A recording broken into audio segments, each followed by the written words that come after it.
Very good மார்னிங்க. இன்றைக்கி Monday lunch என்னன்னு பார்க்கலாமா? மண்டே லீவ் முடிஞ்சு ஆஃபீஸ்க்கு போகிறதுனாலே கொஞ்சம் வெறுப்பாக இருக்குது. அதோட பையனுக்கு வேறு லீவ் விட்டாங்க. அவனை ஊருக்கு அனுப்பி விட்டுட்டோம்.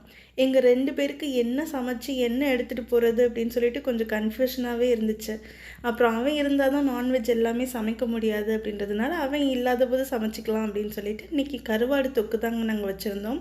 கருவாடு ராமேஸ்வரம்லேருந்து வந்த ஸ்பெஷல் கருவாடு. அம்மா அப்பா ஊர்லேருந்து வரும்போது கொண்டு வந்திருந்தாங்க. வாழை கருவாடும் நகர கருவாடும்.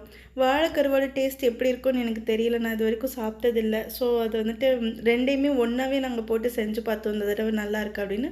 டேஸ்ட்டு சூப்பராக வந்துச்சுங்க. சாப்பாடில் போட்டு சாப்பிட்றதுக்கும் நல்லா இருந்துச்சு, தொட்டுக்கிறதுக்கும் நல்லா இருந்துச்சு.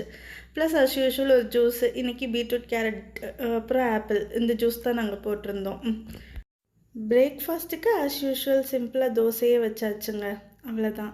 இன்னொரு லன்ச் மெனுவில் பார்க்கலாங்க. பாய்.